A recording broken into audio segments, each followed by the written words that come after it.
दर्शक हो नमस्कार, शुभ सकाळ। आज 4 जुलै 2007 रोजी आपण सकाळी 6 वाजताची उजनी अपडेट या व्हिडिओच्या माध्यमातून पाहणार आहोत।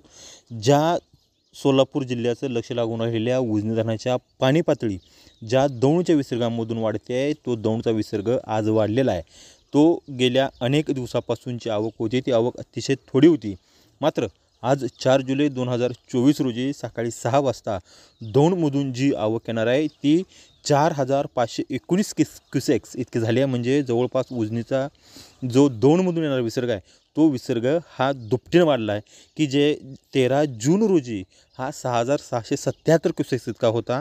मात्र 14 जून रोजी तो विसर्ग दौंडचा कमी झाला आणि 14 जून रोजी तो 4100 झाला। आणि तिथून नंतर जो 15 दिवसाच्या पाठीमागचा जर सातत्याने आढावा घेतला तर 15 जूनपासून दौंडचा जो विसर्ग येणार आहे तो कमी होता।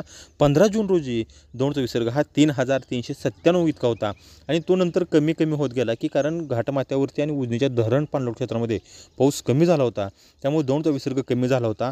आणि काल जर आपण पाहिलं तर काल 3 जून रोजी उजनीचा विसर्ग हा साधारण 2171 क्युसेक्स इतका होता।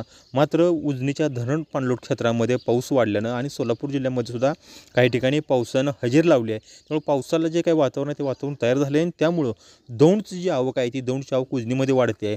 ती जवळपास 15 ते 18 दिवसानंतर 4519 क्युसेक्स झाली आहे। आणि टक्केवारीमध्ये जर पाहायला गेलं तर उजनी धरण हे वजा 40.44% इतकं भरलं आहे। त्यामुळं उजनी धरणाच्या टक्केवारीमध्ये जे अल्पशी जरी वाढ झाली असली तरी दौंडचा विसर्ग आहे तो दौंडचा विसर्ग हा सातत्यानं आता वाढतो आहे, त्यामुळं उजनी धरणाच्या टक्केवारीसुद्धा निश्चितपणानं वाढण्यासाठी मदत होणार आहे।